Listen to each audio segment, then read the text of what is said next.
नमस्कार। आज हम बात करेंगे भारतीय आर्य भाषाओं की। भारतीय आर्य भाषाओं को 3 चरणों में विभाजित किया गया: प्राचीन आर्य भाषा, मध्यकालीन आर्य भाषा और आधुनिक आर्य भाषा। प्राचीन आर्य भाषा में के दो रूपों में इनको विभाजित किया गया: वैदिक संस्कृत और लौकिक संस्कृत, जिसमें वैदिक संस्कृत जो है वो 2000 ईसा पूर्व से 1000 ईसा पूर्व तक है और लौकिक जो है वो 1000 ईसा पूर्व से 500 ईसा पूर्व। इसके बाद आ जाते हैं मध्यकालीन आर्य भाषा के ऊपर। मध्यकालीन आर्य भाषा में पाली, प्राकृत, अपभ्रंश तथा अवहट्ट आते हैं, जिसमें पाली जो है वो 500 ईसा पूर्व से 1 ईस्वी तक है, प्राकृत 1 ईस्वी से 500 ईस्वी तक है और अपभ्रंश तथा अवहट्ट जिनको हम बोलते हैं वो आएगा 500 ईस्वी से 1000 ईस्वी के अंतर्गत।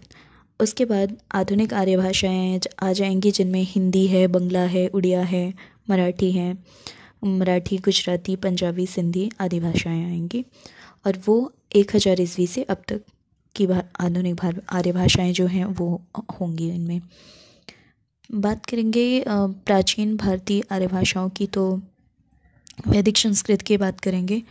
वैदिक संस्कृत का अन्य नाम जो है वो है वैदिकी, वैदिक, छंदस, छांदस प्राचीन संस्कृत के नाम से भी जानी जाती है।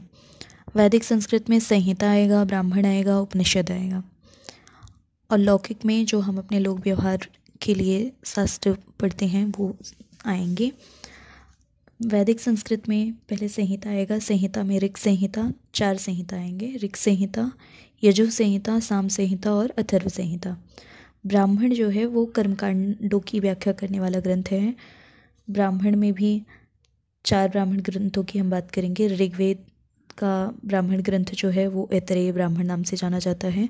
सामवेद का तांडव या फिर पंचविंश ब्राह्मण के नाम से जाना जाता है। शुक्ल यजुर्वेद का सतपथ ब्राह्मण नाम से जाना जाता है। कृष्ण यजुर्वेद का तैत्तरीय ब्राह्मण ग्रंथ के नाम से जाना जाता है। उसके बाद हम उपनिषद की बात करेंगे। ब्राह्मण ग्रंथों का अंतिम भाग जो होता है उसी को हम उपनिषद कहते हैं। उपनिषदों की संख्या 108 है। हम 12 उपनिषदों की बात करेंगे, जिसमें है ईश, केन, कठ, प्रश्न, बृहदारण्यक, ऐतरेय, छांदोग्य, तैत्तरीय, मुंडक, माणोक्य, कौशितकी, श्वेताश्वेतर। उपनिषदों में वैदिक मनीषियों का पारमार्थिक चिंतन निहित है। बात करेंगे वैदिक में कुल ध्वनियाँ कितनी थी, तो वैदिक संस्कृत में कुल 52 ध्वनियाँ मानी गई, जिसमें 13 स्वर और 39 व्यंजन थे और इनमें लिंग 3 वचन और 8 कारक रहते थे। हरदेव बाहरी ने जो है वैदिक स्वरों की जो संख्या है उसको 14 माना है। और लौकिक संस्कृत में जब हम आ जाएंगे तो यहाँ पर रामायण, महाभारत, अर्थशास्त्र, नाट्यशास्त्र, अभिज्ञान शाकुंतलम, कादम्बरी, ये सब रचनाएं जो हैं ये लौकिक संस्कृत के अंतर्गत आएंगी और पाणिनि का अष्टाध्यायी जो है वह भी लौकिक संस्कृत के अंतर्गत आएगा। और वैदिक संस्कृत की जो 52 ध्वनियाँ थी उसमें 13 स्वर 39 व्यंजन थे। उनमें से 4 ध्वनियाँ जो थी क, ल, जीवामूलीय और उपध्यानीय, ये लुप्त हो गए। ये 4 लुप्त हो जाने के कारण लौकिक संस्कृत में कुल 48 ध्वनियाँ ही शेष रह गई। इसके बाद हम बात करेंगे पाली की, मध्यकालीन आर्य भाषाओं की।